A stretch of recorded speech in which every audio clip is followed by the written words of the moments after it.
Not Worth the Time with Wade Taylor.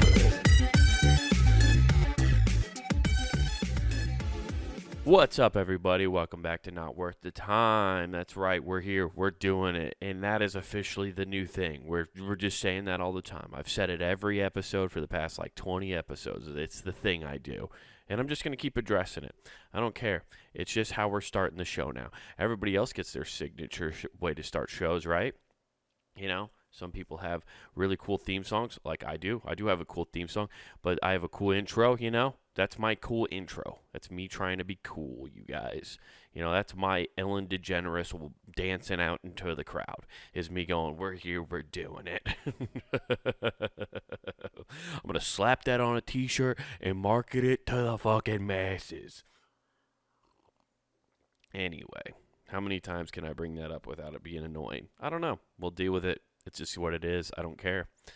I don't care. I'll tell you what I do care about, guys. I did some whimsical thinking this week. You ever just pull out old hypotheticals from your childhood? That's why I don't know. I think girls do stop doing it after a while. Girls don't get into hypotheticals as much as guys, where it's the two choices, would you rathers. Girls don't get into those later in life, right? It's just not their thing. But dudes, but they did start out doing it. They participated in them when you're very young, the 5 and 6, would you rather, or would you, those are the best. Those are the best ones. And I thought about one the other day that I've definitely had this argument with some friends when I was a kid, which is, would you rather be a spy or a ninja? This was a big debate in the neighborhood back in the day, guys. And I have to tell you, I'm going ninja every time. I'm going ninja every time. And I have a new perspective now as an adult as far as ninjas and spies go, And I still think I back the original decision of ninja. I think it's a better choice. I think it's more of a well-rounded position. There's more skills involved in it. I think personally you get more excitement and bang for your buck in the ninja category. I always thought those kids who pick spy were fucking nerds. And they're like, no, I wanted to be like James Bond, man. I wanted to be James Bond. That's why I'm picking spy, because I could be James Bond. You get cool gadgets. You got women chasing you. You get an Aston Martin. You get License to Kill. That's pretty cool. Yeah. Still taking ninja. Okay? And here's why. First off, you get all the cool gadgets, right? Ninjas have cool-ass fucking gadgets already, okay? They are the original cool gadget guys. They had smoke bombs, okay? This puff of smoke and you're gone and you vanish in the night.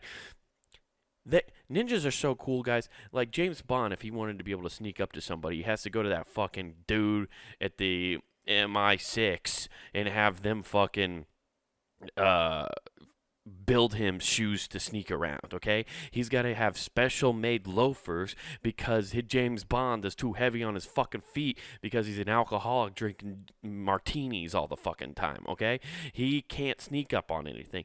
Ninjas don't need that fancy technology to sneak up on you. They have one thing. They peaked. Ninjas peaked with the smoke bomb. They were like, that's all the tech we need. We got ninja stars. We got a sword. And we have incredible karate/jujitsu skills and all sorts of other martial arts to fuck you up with. And we're just extremely sneaky. Smoke bomb was all they needed. As soon as they have a diversion, they're gone into the shadows, okay? The shadow was the peak technology, okay? You don't need anything else if you're a ninja, okay? So right there, the technology thing. Who fucking needs it? Ninjas, they're using the machine, the technology that God gave them, okay, to the maximum. That's how efficient ninjas are, okay, dude? So right there, you can take your little, I want the fancy gadgets and shove it up your ass. You're just lazy and don't want to master your fucking movements, okay? Yeah. Turns out ninjas are more on the grind culture of today. Ninjas are definitely were more grind culture than fucking spies, dude. Spies are lazy as shit. You have to wait for somebody to come invent stuff for you. You gotta wait for an Elon Musk to get you a fucking thing so you can hear from a distance away. Ninjas don't have to wait. Oh, you wanna be able to sit, a football field away with a fucking uh, little fucking satellite dish pointing at it and listen in on your little earmuffs, trying to hear the mob and catch them on there. Nah, ninjas, they'll break into the mob's meeting and hide up in the fucking corner in the shadows, and you'll never even know they're there. They don't even wait for them to get for the goddamn criminals to start doing stuff. The ninjas just fuck them up before they even do their crime, okay? They believe in future crime. Ninjas were creating Minority Report before it was cool. They just heard crimes getting plotted and they fucking took it out. I still really don't know. I'm actually going to look that up right now. I don't know if ninjas were, if they were part of the government or if it's like a secret organization. Ninja clans. I don't know. I don't know if we. Let's take a look here. In Japan, through thousands of years ago, it moved to Tokyo. During that period, supporting the community, you could become a ninja. Okay. Yeah, but I would assume there's. Where ninjas use. That's what I'll type in. Where ninjas used by the government. Oh, by military. That's a good question. Aside from the fantasy idea, most magical martial arts wielding assassins, ninjas, did not exist for several key military. Oh, did exist. Oh, fuck. They did exist for several key military functions in medieval Japan. The best way to describe ninja is sometimes to refer to them as the shinobi, no mano, or man or of secrecy. Oh, shinobi no mano, or man of secrecy, is the equivalent of the modern day special forces. Okay, yeah, that makes more sense. So they were like SEAL Team 6 for Japan. That makes total sense. Damn, dude. Yeah, that's fucking what's up. So anyway, that's interesting. I just didn't know if they were like government agencies mostly, or I'm sure there were ninjas that were like branching off. I mean, military members eventually go to Blackwater and do some kind of missionary. Those Blackwater guys going over to the Middle East doing missionary stuff. They're really cut meat and potatoes kind of guys doing missionary stuff. Those Blackwater guys. No. Doing hired gun militia stuff. So I'm sure there were some ninjas hopping around like, hey, my services are for a price to be named later. I'm sure of it. But the biggest one it always comes back to, right, is in the license to kill. Bitch, turns out the ninjas are working for the government. Okay, you don't need to worry about it. Okay, the ninjas. They got a license to kill, okay? It's not that special. You get into any government work high enough up, you got a license to kill. It's not that big of a deal. So James Bond's little thing isn't really all that special when you think about it. But the biggest ones, guys always, my friends, I remember growing up, that was the women. James Bond's got all the women, though, man. You never see ninjas getting anything. Or like dude, at that point we were really young, but like you still know like you like women, you just don't know it's because of sex. You're just like, well, you get pretty girls talking to you and stuff, and it's like, yeah, dude. But even now, I think about it, over fucking rated.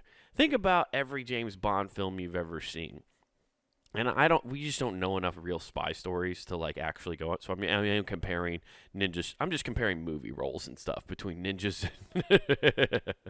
This is all my base knowledge. Like I didn't even know that they were medieval assassins in medieval Japan.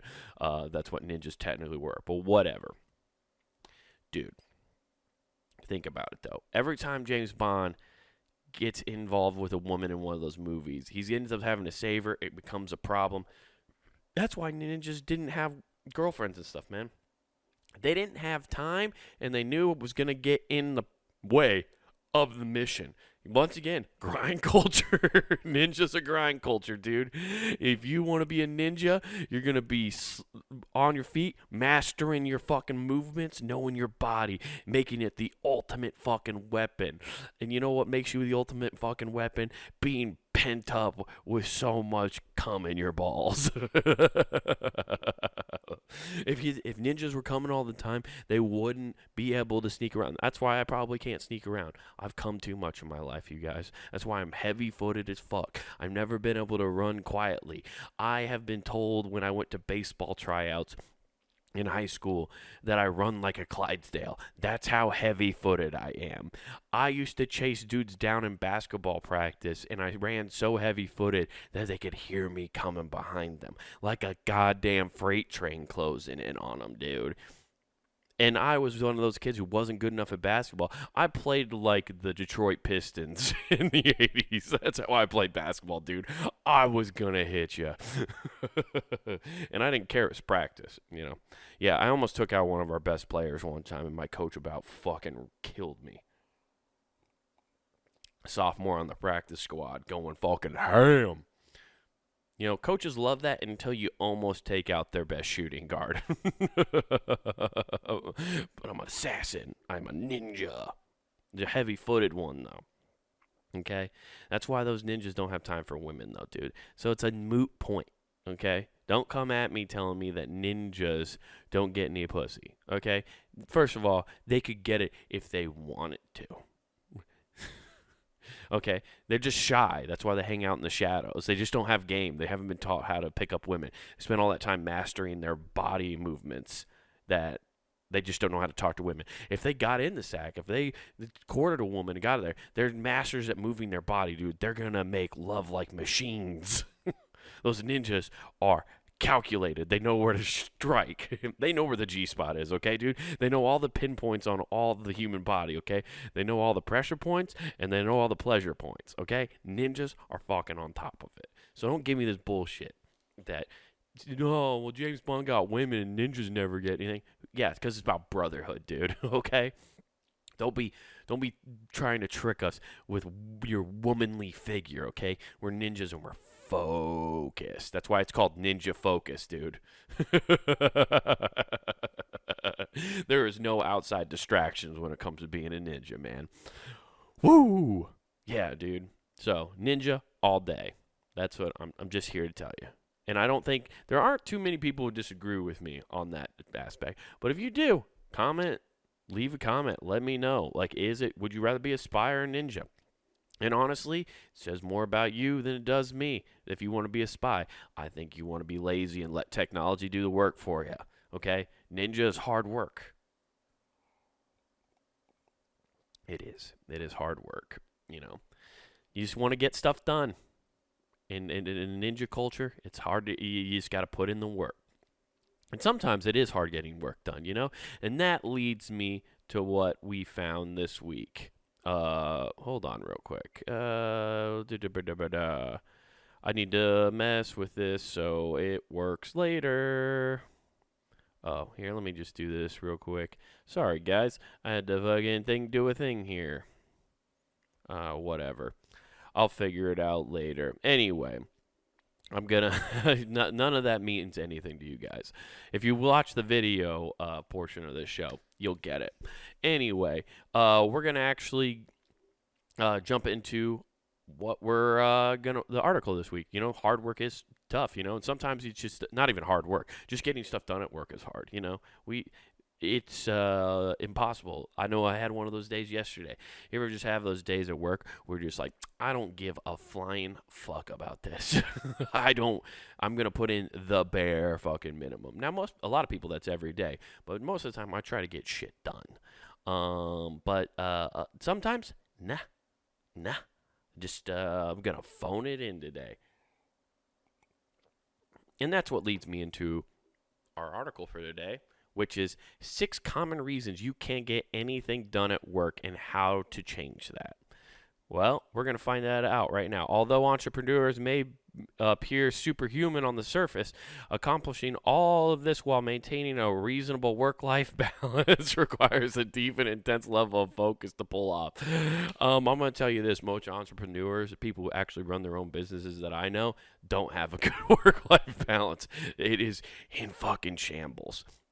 You know, it's that classic joke now I see all the time where people are like, "Oh, I quit my 9 to 5 job to have freedom and work less, and now I work 9 to 10 because I didn't like those hours." Yeah, they work 24/7 now, so it's hard running a business, dude. Nobody tells you that. To keep up with demand of the running successful business, entrepreneurs often spend countless hours interacting with customers, fulfilling orders, managing teams, juggling a wide variety of administrative and business tasks. We all have the same number of hours in the day. Although entrepreneurs might be superhuman on the surface, accomplishing all this while maintaining a reasonable work-life balance. Oh, it must be a teaser there. They have a hyperlink, like you could see what a work-life balance, maintaining work-life balance is. He's probably written an article on that. Requires an intense level of focus to pull off. Unfortunately, there's a lot of distractions and environmental factors that can shake your ability to focus during the day. If you find yourself or if you find yourself putting in a ton of hours but accomplishing very little, the following 6 reasons could be why. Let's take a look here. Number 1, fear of disrupting your focus.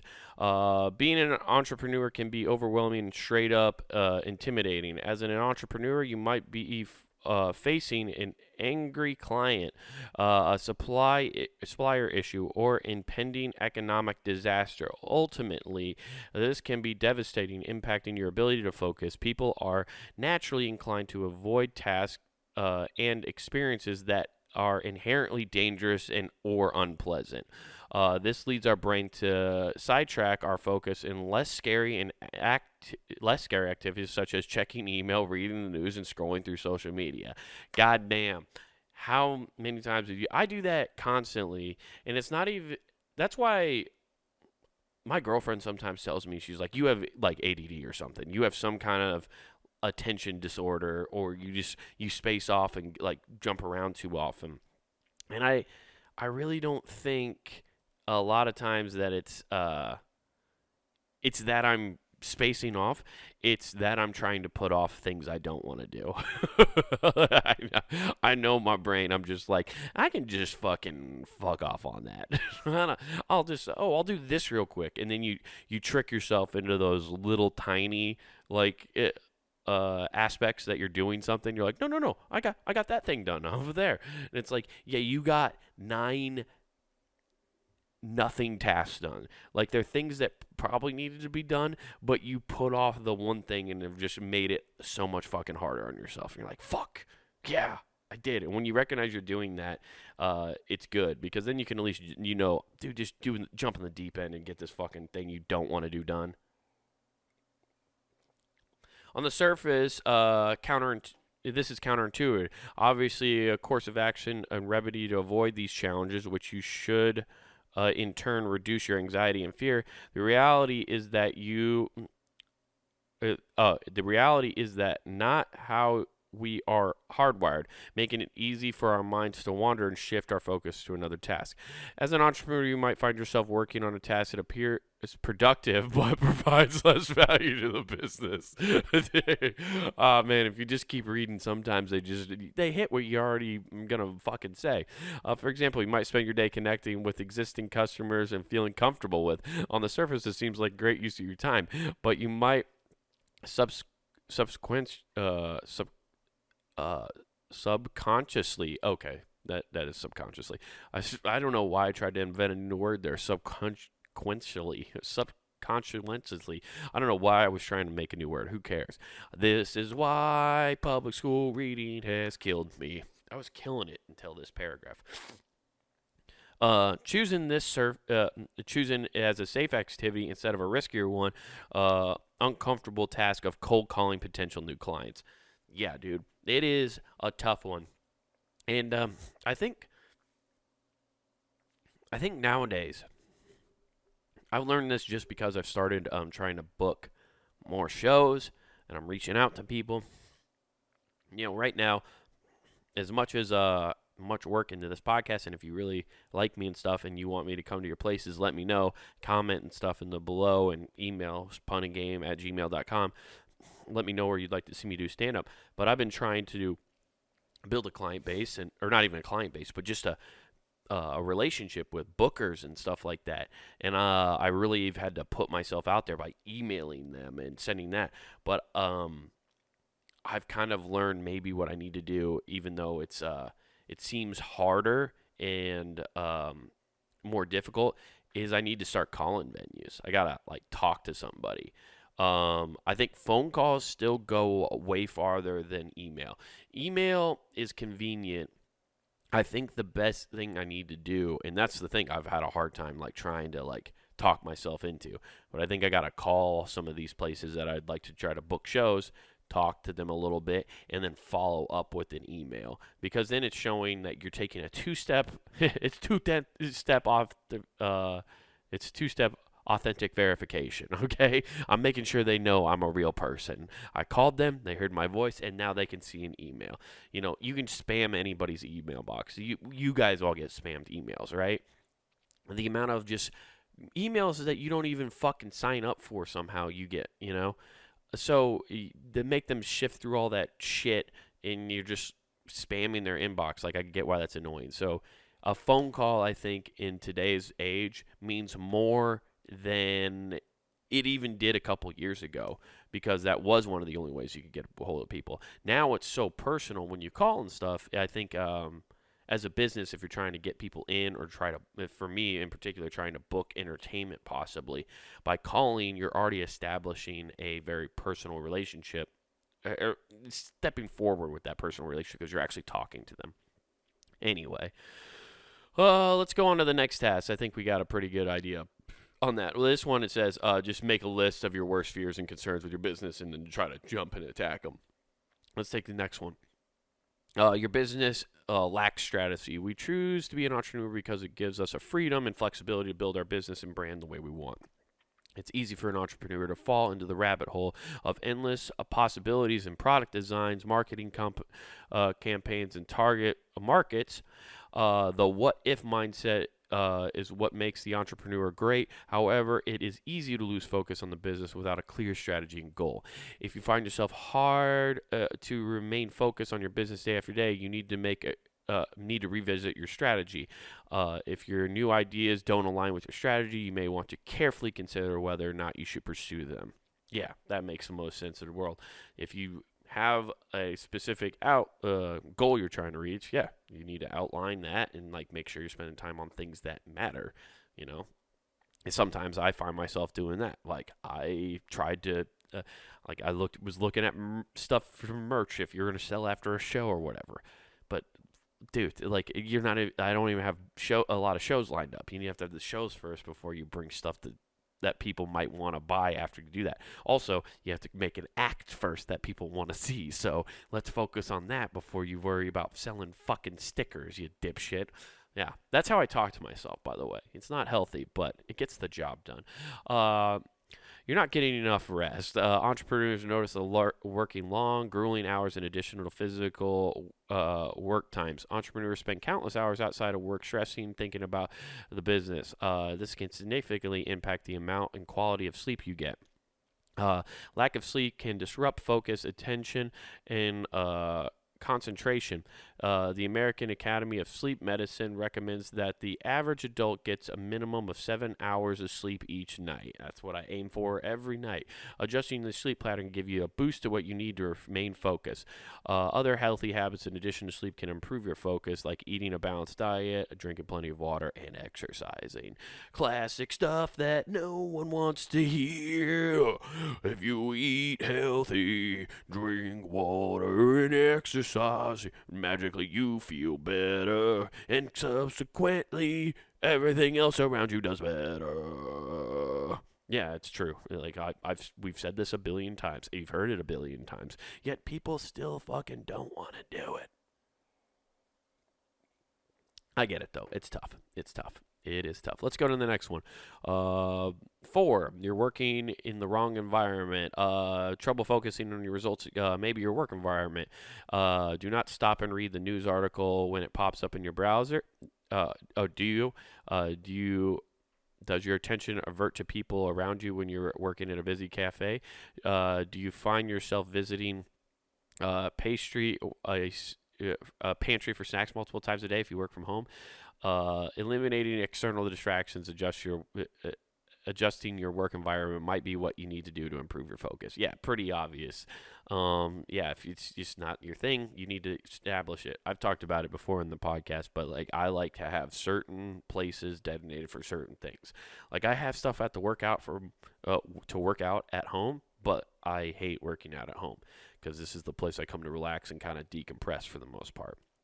I don't feel that urge and motivation to do that. Now, if I want to go work out, as soon as I head to the gym, as soon as I head that way, my mind immediately shifts in that thing and I'm ready to get to work. So it's the same thing with like work. Like if I'm going to write jokes, sometimes I go to the library, and as soon as I get to the library, I'm like, oh yeah, now that I'm going to write. And so it's just like focused right there. If you associate different places with that, it helps.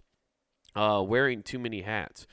Entrepreneurs often have millions of responsibilities wearing multiple hats. In many cases, they spend the day putting out fires, handling administrative tasks.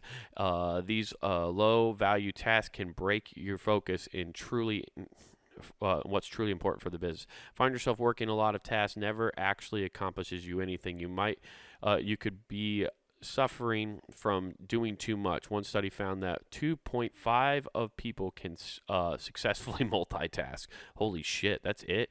Instead of delegating low value tasks to others and focusing on just one high value business activity at a time, you can increase your effectiveness as an entrepreneur. You can even look to technology to automate some of the work activity to free up your time.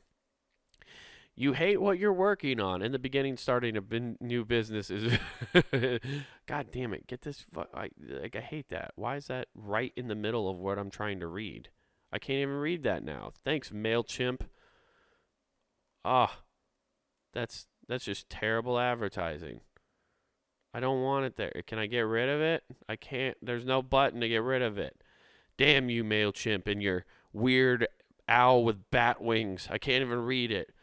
Let's just read it. Instead of thinking about what activities you enjoy or don't enjoy, perhaps some unpleasant tasks you can avoid or outsource. For example, if you hate bookkeeping as part of your business, considering hire a professional bookkeeper to take off your plate and stuff. Yeah, if you know people, and that's the nice thing too, especially if you're an entrepreneur, you probably know people or you're trying to run something. Even if you're not like running a full-fledged like business or you're just doing a side hustle, like as you do things, you're going to run into people who provide services because they're entrepreneurs or run their own kind of business. You're going to run into those people. And they will gladly provide you with their services. And if you can talk with them, a lot of times they're flexible because they know you're an entrepreneur and you can talk it and see what fits in your budget. And then just delegate a couple of those little tasks. I've done shit like that. Just with video editing and all that kind of stuff because I know they do a better job than I can do, and I want it to look good. So I've hired people to do that. So, yeah. And I think what's nice about those practices is it definitely applies to more than just running a business. So that's one reason why I wanted to bring it to the table. We all can't be ninjas and hyper-focus on just one movement and task, and harness our bodies. There's different ways we can go about it. I'll tell you what, if you need to focus but you need a little distraction and you've been, really bogged down at work and you need a distraction, go to punninggame.com, guys. That's right, punninggame.com is where you can find this show, Not Worth the Time. You can find Who Gives a F, The Empty Parlor, and a bunch of other backlog podcasts from past shows that have been on the site. You can find all of that, hours of content for you to listen to. So check that out, punninggame.com. And then if you want to watch this podcast and watch me stumble through reading all this, you want to go to youtube.com and go to @ComicWadeTaylor on YouTube, @ComicWadeTaylor. So go check that out. That's where you can find the video versions of the podcast clips. My half-hour Wild Horses is up there, so check that out if you want to see some stand-up, which is cool. Speaking of stand-up, guys, I'm going to be in Salt Lake City, Utah this week. I'll be doing an open mic. If you came out last night on Sunday, I did the Sunday night special at Wise Guys Comedy Club. I'm sure that was a fun show. Hopefully, I'll be on a couple other shows this week. Just go follow me on Instagram, Wade Taylor _WGAF. And you can probably get updates on where I'm going to be at in town doing shows. So come out to that. That's going to be a blast. Guys, I appreciate you listening to Not Worth the Time. I hope you have a fantastic rest of your week. And remember, don't do anything I wouldn't do.